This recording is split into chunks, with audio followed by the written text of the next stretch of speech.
This week's podcast is sponsored by Factor. Factor meals are chef-prepared, highly nutritious meals shipped to your door and ready in 2 minutes. They have meals built around all kinds of dietary goals. Fresh and never frozen. Over 100 rotating weekly meals.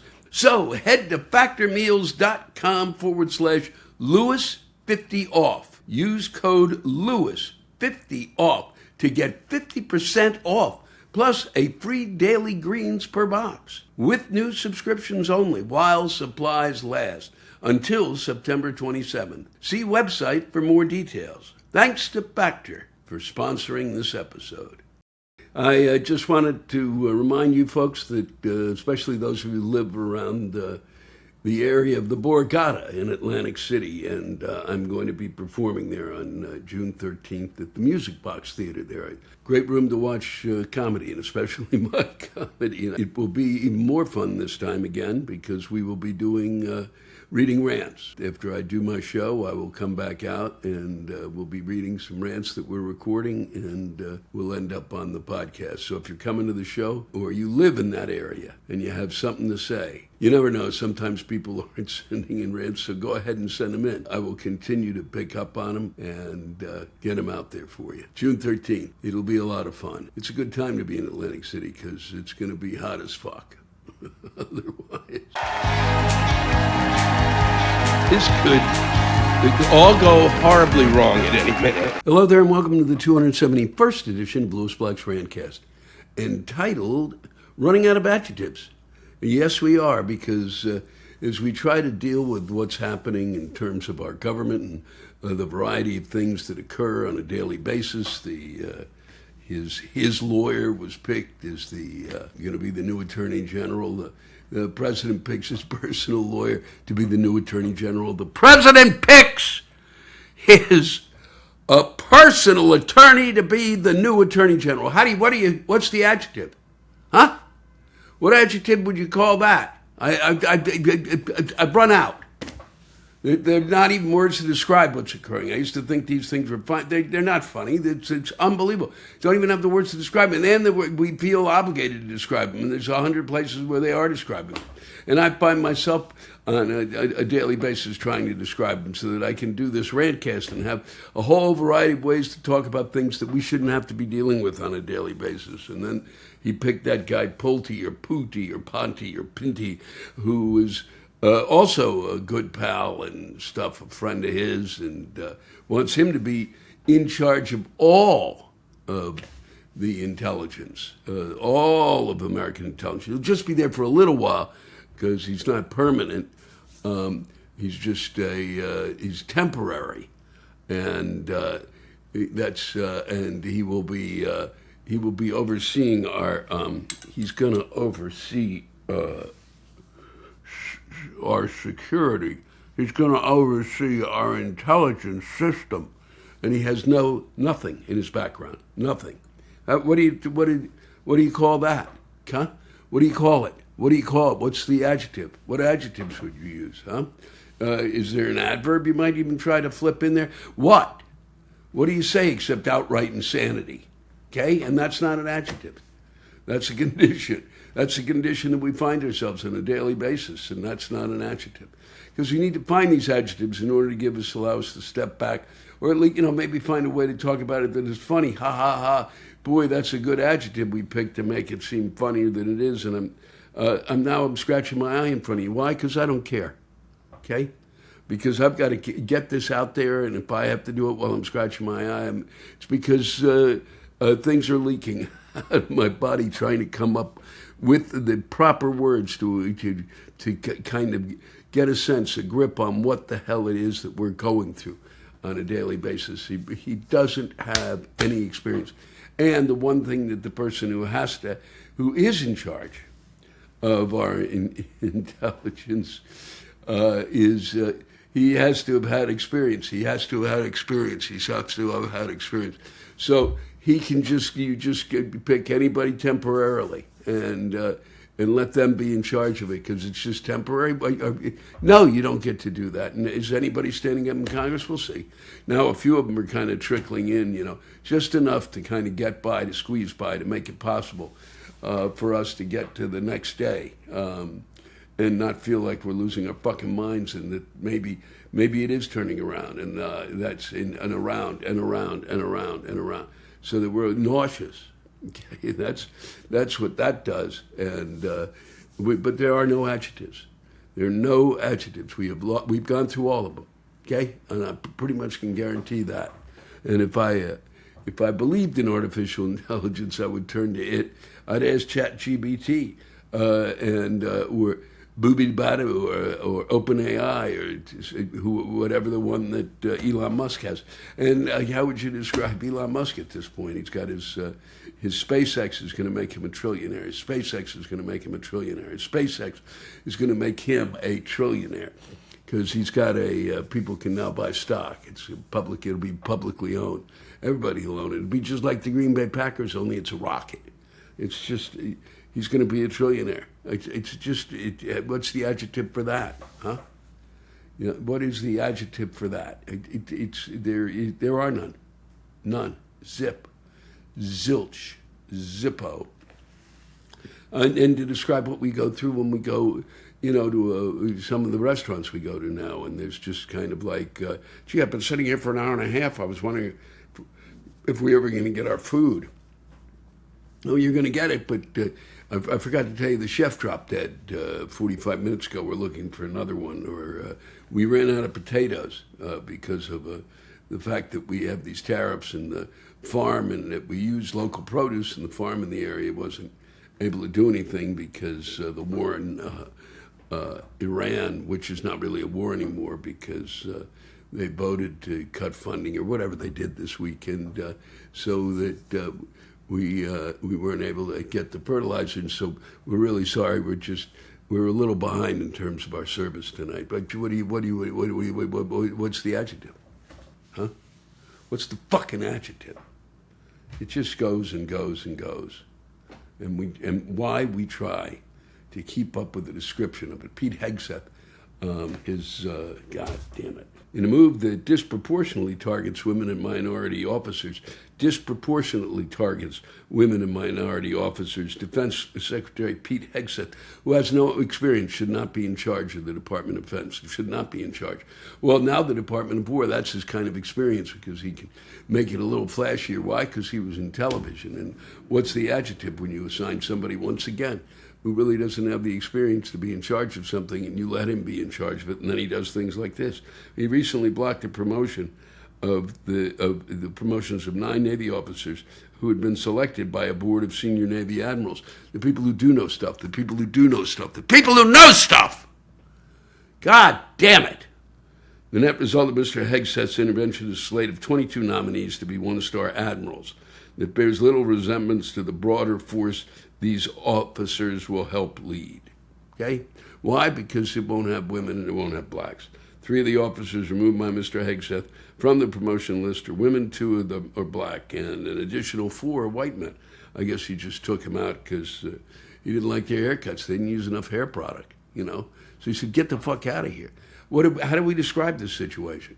Where he's removing people who are qualified for a position because of whatever reason that he feels. Mr. Hegseth's actions, which appear to violate the rules governing a promotion system that is supposed to be apolitical and merit-based, were described by 5 current and former defense officials who spoke on the condition of anonymity. Anonymity, that's what we do now. We don't want to tell people that this is what we think, so we're anonymous. On the condition of anonymity to discuss sensitive personal matters. No female officers were included on the new one-star list.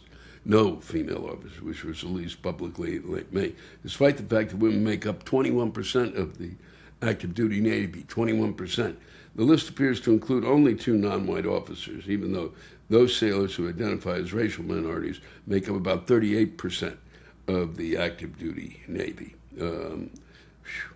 And the removal of the officers from the one-star list is highly unusual, and said the current and former defense officials who spoke with anonymity. So I don't know how you heard them since they were anonymous. According to Pentagon rules, the defense secretary is supposed to pull officers from the list only for moral, mental, physical, or professional failings that raise questions about the officer's fitness to lead. It's unbelievable. Anti-diversity is what they call it. That's his, that's where it's coming from. He wants to be sure there's no diversity whatsoever. It's anti-diversity. And what would we call that? What would be the adjective you'd find for that? Huh? Fuck nuttery? Huh? It's not an adjective. I just made that word up. It should be a word. It should be a word that's in. Oh, he was. And I don't know if you'd call that an adjective. He appeared to be basically dealing with his position, using it to create and promote fucknuttery. And now I'm not even making sense because I'm losing all of I'm losing verbs, I'm losing adverbs, I'm losing all the important words, the other words that make it possible to make a sentence, pronouns, nouns. All right, that's enough. We have had, we've had another week, and what are we going to get? We got the. I was going to call this week. I may call it next week. Who knows? The Ultimate Fighting Championship is coming. It's got a big stage ready. He'd like to make it permanent at the White House because he'd like to make everything at the White House that he did permanent. Why shouldn't it be permanent? Because he's really special and important, and he's really the one we should listen to when it comes to what should be done. And I think there's no better way to celebrate the 250th anniversary in this country than to celebrate it with a display of folks beating the shit out of each other. What a great way to do it, and with a sport that didn't exist 250 years ago. And I'm not saying what they should do is set up a kind of a knitting contest or a weaving contest or a sheep shearing contest. No, I didn't say that, did I? No, I'm not. I'm not saying that. I'm just saying it's a little fucking absurd to have built that arena in front of the White House. It's just disgusting. And am I right about that? Yeah, I'm right. Okay? You may like it. You may love Ultimate Fighting. Okay? But I'm sorry. Not to celebrate our 250th anniversary as a country. They've exhausted me. What's the adjective for that celebration in the midst of what's occurring? What's the adjective for that? And also, he took away $386 million. He's tearing out a deep ocean observation system. $386 million spent on this ocean observation system, which is along the Pacific Ocean, and it's monitoring marine ecosystems and a whole ton of other stuff that's down there. It's there. It's in place. It's done. No reason to fuck with it, but he's going to fuck with it because he doesn't think it's important. I mean, can anybody stop what is essentially madness? All right? And is that an adjective? No, madness is not an adjective. And in the midst of it all, we continue to try to build a artificial intelligence. And he's very big on that. It shouldn't be fucked with whatsoever, even though, and I will repeat this probably every time I talk about it, that the guy who initially who came up with OpenAI, I guess, had the fight with Elon Musk, and he was in front of Congress. He said, can you help us on this? Because we don't know what we're doing. Can you help us on this? We need your help. You need to come up with rules. Congress didn't come up with rules. Because why? They're incompetent. That's why. They're completely incompetent as a group. Nothing. Didn't even try. Not that I know of. All right? Just, sure, let it go the way it is. And now that it's going, and people in the middle of the country are wondering what the fuck is happening as they build one of these giant fucking warehouse things, that another giant fucking warehouse thing, and another giant fucking warehouse thing. All of them out there, taking up the water, the electricity, really sucking whatever area they're in of the resources they need to survive as a community. But why? What difference does it make? What's the adjective for that? What's the adjective when that comes along? And we're building a brain because we have no brains. That's really it. In the midst of really showing absolutely no intelligence whatsoever, we are going to build something that will have intelligence and that will be smarter than us. It's already smarter than us. Why? Because it's being done. So somewhere along the line, it must have already occurred. And it is behind the scenes, and now will be right at the scenes, and we'll be taking away all sorts of jobs. And that, but that, yes, we could work with it, and it could happen, and we will see. Or we'll all be in the hospitality industry, working at hotels and in restaurants, and making a place where that will be what we can do, where you don't really need a artificial intelligence. Won't be really necessary. Who the fuck knows? I just once again, there's nothing in place. There's nothing in place. There's nothing in place to stop the madness. They didn't put anything in place when it came to the computer. They didn't put anything in place when it came to the internet. They put nothing in place in terms of Google. They put nothing in place in terms of Facebook. They put nothing in place. Nothing. Sure, just go ahead. Just go ahead and, let's run over ourselves. Okay? Let's start the engines. Bam! Right over ourselves. And that's what I got. That's about it. Okay? I'm going to read you something here because I think it's important. A bipartisan group of senators has introduced legislation to let Americans spend food stamps on rotisserie chicken. Hooray! Yay! They have to have a vote on that. Current law bans the use of SNAP benefits on hot prepared food. But the Hot Rotisserie Chicken Act from GOP Senator Jim Justice would create an exception. Democratic Senator John Fetterman said he was proud to support Justice's bill. Proud, Fetterman? How do you be proud? Huh? There's an adjective. Pride is proud at this point. He's proud. That I would call it's an adjective to support Justice's bill, adding America's best and delicious affordability play is Costco's $4.99 rotisserie chicken, and that is saying that that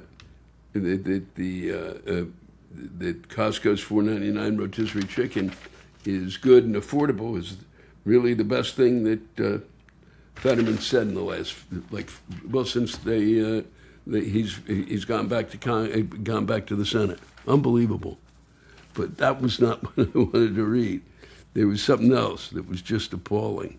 Oh, yeah, here it is. A Tennessee school district has removed Alex Haley's Roots from the shelves of school libraries, citing the slavery epic's excessive violence. Knox County Schools said the district appreciates the book's immense cultural and historical significance. Good for you. In particular, to the people of Knoxville, where Haley lived in later life. But it pointed to a 2022 state law restricting books with violent content and said certain passages in Roots are not age appropriate. No, but they're historically appropriate. They're appropriate in terms of empathy. They're appropriate in terms of an understanding of what a people had to go through. Okay? It was a breakthrough on all sorts of levels. Not just because of what the book was, it was how long it took, something like that, to be able to get across to the American people in this fucking climb to make us, so that we can become what it is that we said we wanted to be from the very fucking beginning, here at the 250th anniversary. Son of a bitch. Ultimate Fighting Championships. Yeah? Well, what about Roots? Huh? What about Roots? And I'll leave you with this. President Trump boasted at a White House, you probably have heard this, but it bears repeating. He boasted at a White House small business event that he's taken a cognitive assessment test 3 times in recent years. 3 times. And aced each one. Among the questions Trump said he faced was, you have a lion, a bear, and an alligator, and what's another good, a squirrel? Which is the squirrel? What's the adjective for that? Wow. So thank you, once again, for spending a little time with me and as the madness grows. And I try to find ways in which to talk about this that make some sort of sense, because we are really, all we can do is look at it and be disgusted, okay? And that's it, pure and simple. Mario Rubio is telling us he didn't fall asleep, and there are pictures of him falling asleep right next to Mario. Oh, boy. And Mario wants to be president. Sure, why not? So thank you again for spending some time with me. Let me just say, there's some really great rants that were sent in, and please continue to do so. I'm going to say it here. I'm going to put it out online too. But at the end of this week, after you hear this Rantcast, I will be in Atlantic City at the fabulous Borgata, and I would love if you guys can, especially those of you who will be coming to the show, to send in some rants, and because those will be going on we'll be filming that for the week after. So please get it out to me, and I'll be thrilled to get them. And as always, it's a privilege and a pleasure to be able to read them and to spend time with you. I hope you have a wonderful week, and we get kind of like a nice summer, over the next week, to kind of take us away from the madness we're going through. Like nice, that's an adjective. This week's podcast is sponsored by Factor. When we're tired, the last thing we want to do is think about cooking food for ourselves. And it's even worse thinking about trying to make that meal both quick and healthy. That's where Factor meals come in. Factor meals are chef-prepared, highly nutritious meals shipped to your door and ready in 2 minutes. They have meals built around all kinds of dietary goals, whether that's weight loss, overall nutrition, protein-rich, or GLP-1 support. For strength and workout recovery, check out Factor's Muscle Pro collection. Every meal is crafted with functional ingredients: lean proteins, colorful veggies, whole foods, and healthy fats. Factor bans 175 plus ingredients, no artificial colors or sweeteners, and no high fructose corn syrup, and no refined seed oils. Just nutrient-dense food without the planning, grocery runs, or cooking. Fresh, never frozen, over 100 rotating weekly meals,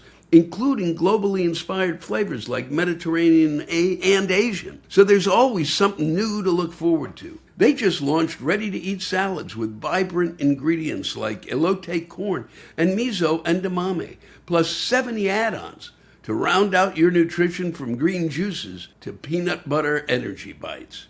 Speaking of salads, they make a terrific Caesar salad, which I just had recently.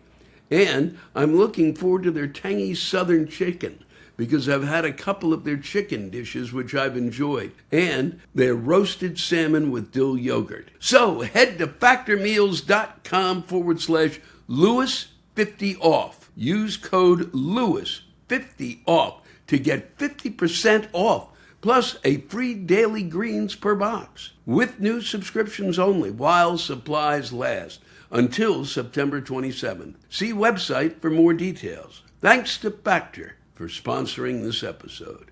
Thank you for this, Chandler Brown. I like eating. If you saw me, that would be self-evident.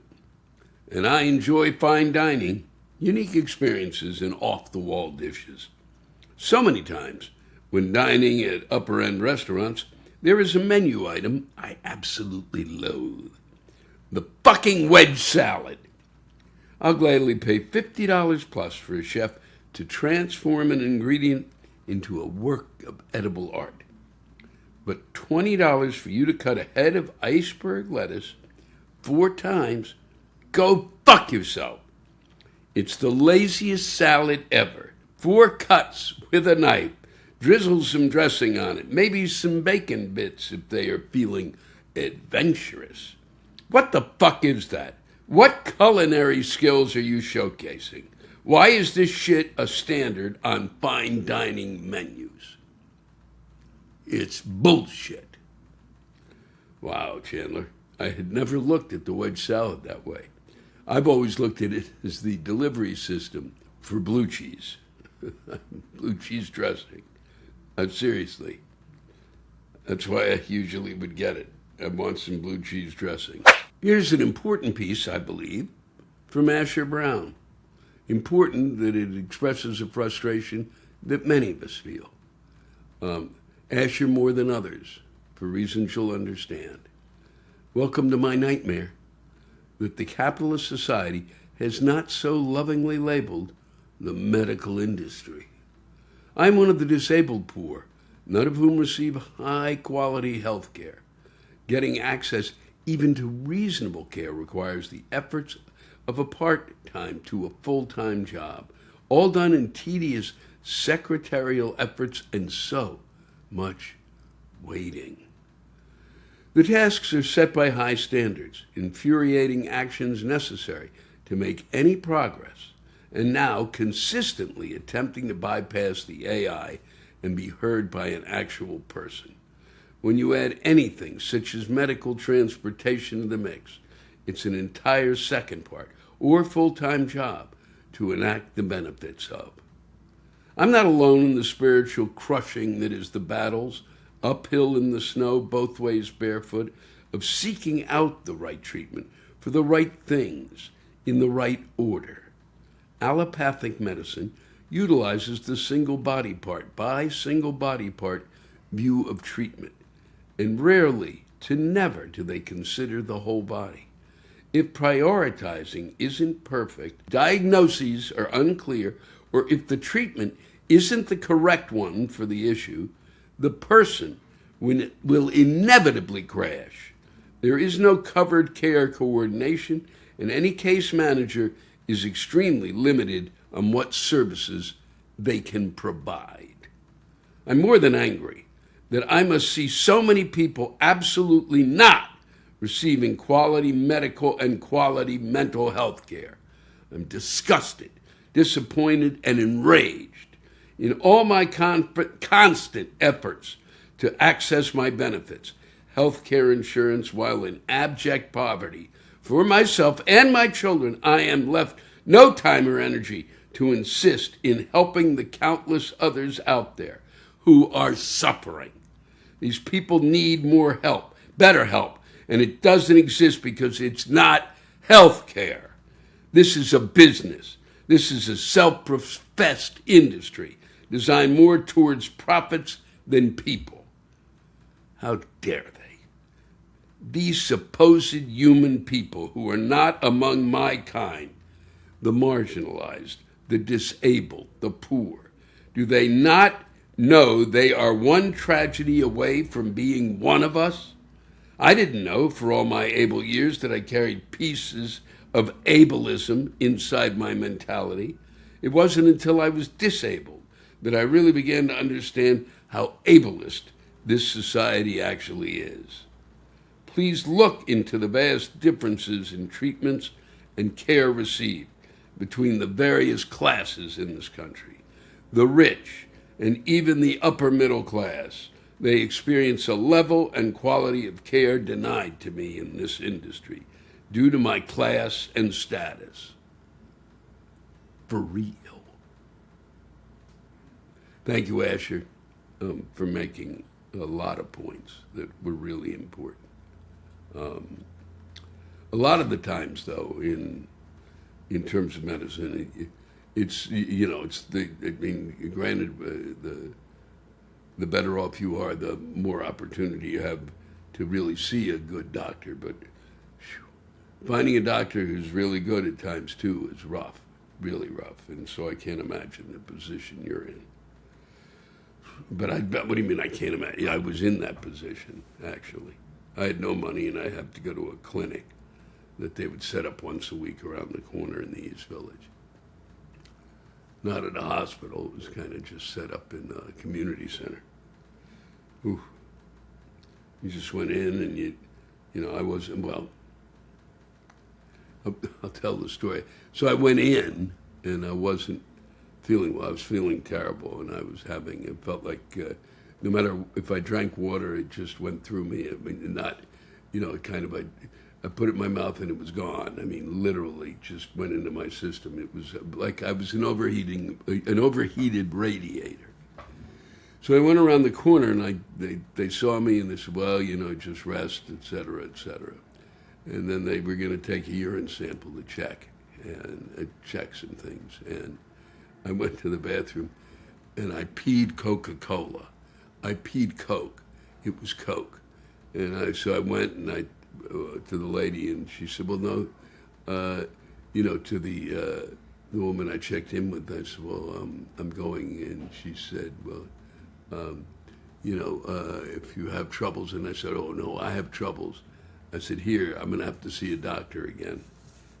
And I put the cup down with the Coke in it, and I said, I just went to the bathroom, and this came out. And she said, wait a minute. Turns out it was hepatitis B, I think, or hepatitis A. The good hepatitis, which I believe I got from going to a restaurant because they served,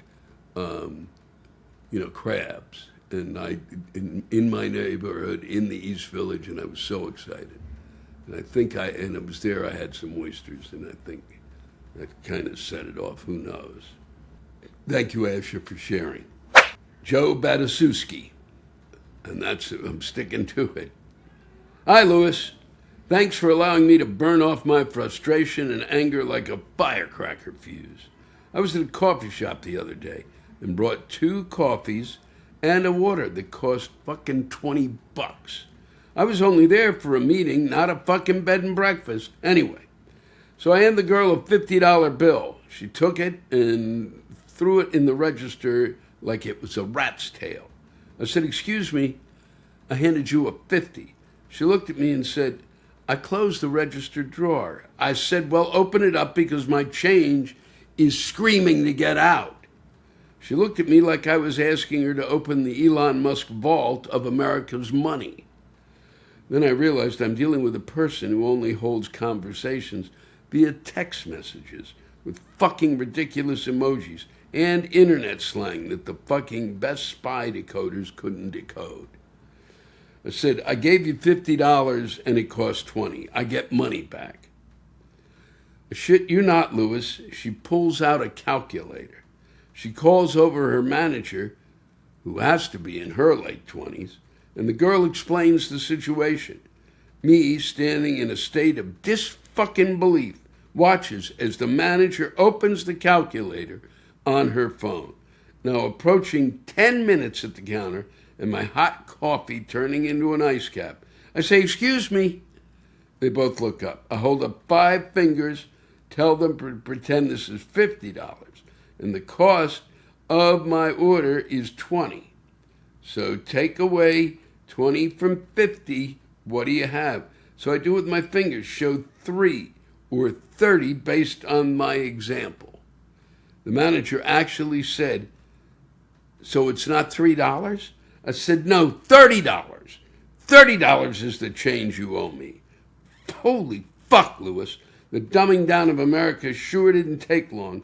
If you see someone walking with a goddamn abacus on their back, it's me going for coffee. Thank you, Joe. It's really amazing. It's not only that, but there's just in terms of going into any kind of place, there's 1 out of 3 people actually give a shit who are working there. Wow. Seema Vagia has sent in a few things, but I enjoyed this, and it's short, quick, to the point, and right on. An 8-month pregnant woman with a toddler in a stroller was smoking a nice, juicy cigarette while waiting for the bus. I thought to myself, you go, girl. Way to not give a flying fuck about anything. Obviously not, Seema. Obviously not. Thank you. Here's one for the books from Michael Magenheim, or Magenheim. I'll say Magenheim. That's my guess, and I'm sticking with it. As a Jewish man, the other day I was referred to as a Jew. A Jew. Even the sound is offensive, like a Southern sheriff would say it, one who just pulled over a car on the interstate with New York license plates. But why Jew? We don't call Baptists Babs or Methodists Meth. And don't get me started on Episcopalians. Michael, I've always agreed a Jew always a dose. I've always it does. It's unbelievable. For some reason, it does sound offensive. Make you would like. Thank you.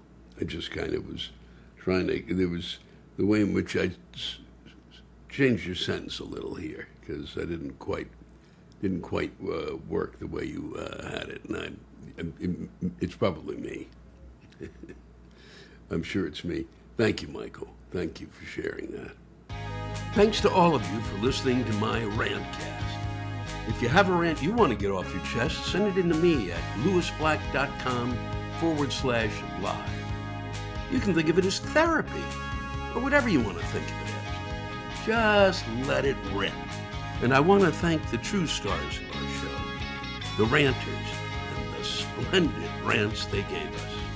Lewis Black's Rantcast was created and hosted by me, Lewis Black. Our live rant audio was produced by James Salter. Our theme song by Chris Lane. Executive producer, Ben Brewer. Executive producers, Matt Kleinschmidt and Robert Kelly.